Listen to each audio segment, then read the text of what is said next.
कधीच नाही चुकणार तुमचे फेवरेट टीव्ही शो झी5 सोबत, तेही एकदम फ्री। बंधू, हा दादा, लालीनं वकील साहेबांना बोलवून माझं काम सोपं केलं।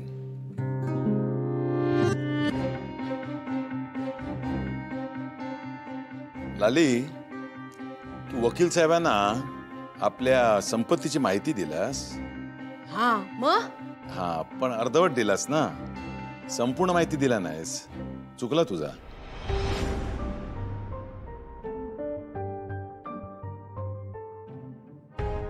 तर माका सांग, तुला तिठा माहिती आहे ना, त्या तिठ्याजवळ आपली शेत जमीन हा, ते सांगितलं नाहीस तू वकील साहेबांना? पण ते जाऊ दे, आपल्या काजीच्या बागा, एवढी मोठी बाग आहे बंधूला विचार। हा दादा, किती काजी धरतात ते?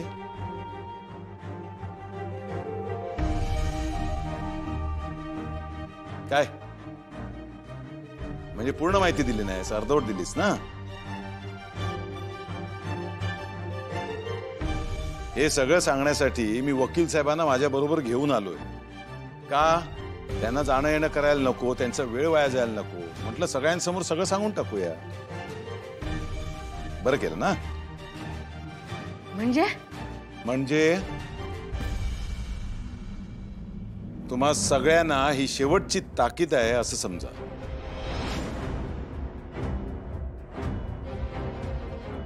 जोपर्यंत मी जिवंत आहे तोपर्यंत या घराच्या वाटण्या होणार नाहीत।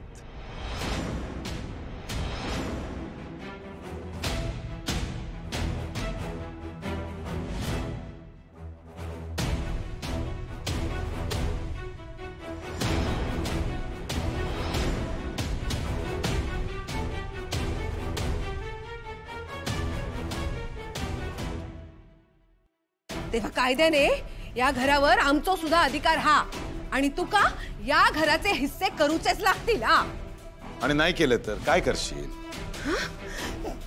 काय करशील दादा? मग माका तुका कायद्या नोटीस पाठवावी लागत।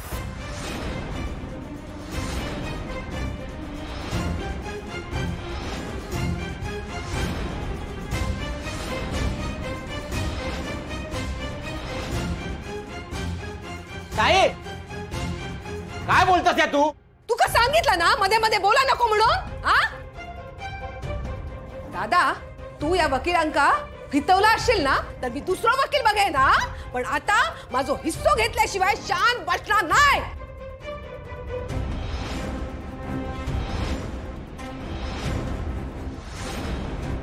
आत्या, त्या काय बोलतेस तू? हे अगं, इतकी वर्ष आपण सगळे आनंदाने इथे राहतो ना, मग नात्यांमध्ये असल्या भिंती का उभ्या करतेस?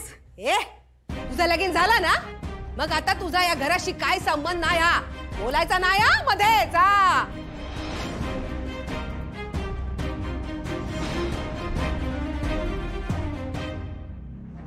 हे लाले, मग तू का तोंड वर करून बोलतेस? हे बघ, ह्या नात्याने ना तुझाही काही संबंध नाहीये, तरी पण इतकी वर्ष ह्या सगळ्यांनी आपल्याला प्रेमाने ठेवून इथे घेतलंय ना। लाले, तुझ्या ह्या अशा वागण्यामुळे ना मला प्रत्येक गोष्टीचा हिशेब ठेवावा लागेल, परतफेड करावी लागेल। या घरात फुक्कट राहणाऱ्यांनी ना काही एक बोलायचं नाही। हा लाले, बोलताना विचार करून बोल। हो माझो हा ना।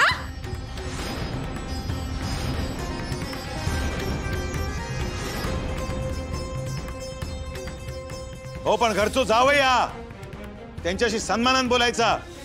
पण या घर सगळ्यांचा हा, अगदी माझा पण। काय वकील साहेब, तुमचं कायदो काय सांगता? हे बघा दादा खोत, तुमच्या भावंडांना तुम्ही हिस्सा दिला नाहीत तर ते कायद्याची मदत घेऊ शकतात।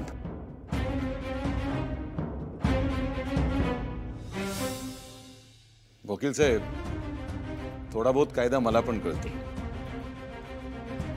ही जी आमची खोतांची संपत्ती जी वाडवडिलांपासून चालत आलेली आहे, त्यात सगळ्या भावंडांना समान हिस्सा मिळायला पाहिजे, बरोबर? बरोबर।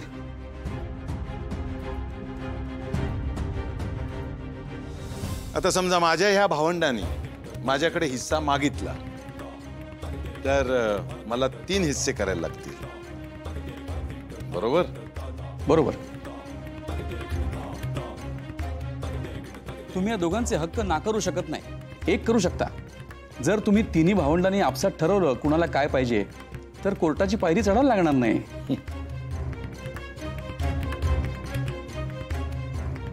नाही वकील साहेब, जोपर्यंत रघुनाथ खोत जिवंत आहे तोपर्यंत या घराच्या वाटण्या होणार नाहीत.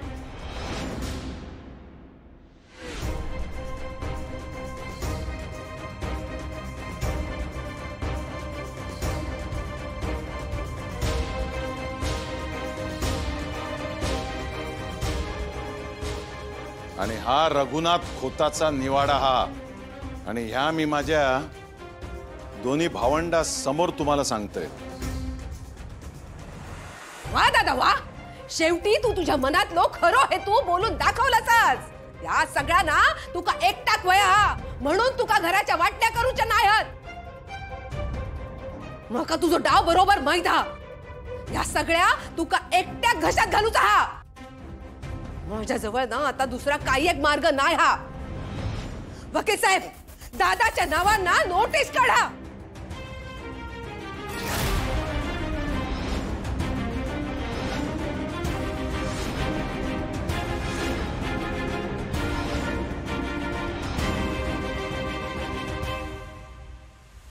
लाली काय बोलतेस तू? वेळ लागलाय का तुला?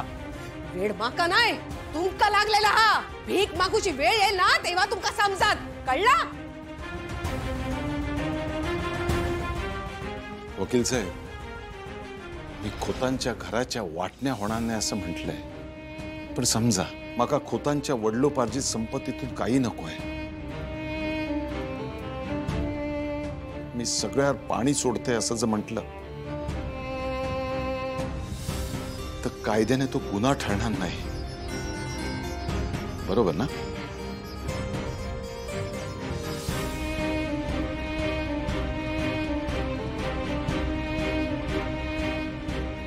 नाही ठरणार. तुम्ही तुमचा हक्क नाकारू शकता, पण फक्त तसं स्टॅम्प पेपरवरती लिहून द्यायला लागेल, म्हणजे नंतर उगाच कॉम्प्लिकेशन नकोत. मी आधीच लिहून ठेवलंय.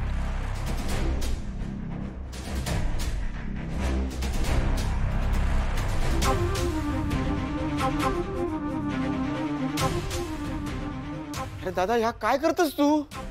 बंधू माका वाटणी झालेली नको हा. अरे पण सगळं एकीकडे गेलं तर माका चालत, पण वाटणी नको.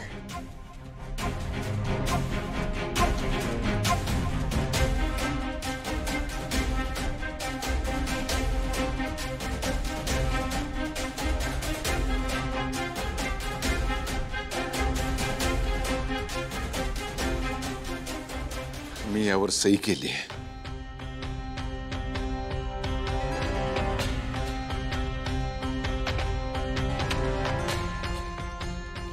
मी खोतांच्या संपत्तीवरचा हक्क सोडलाय.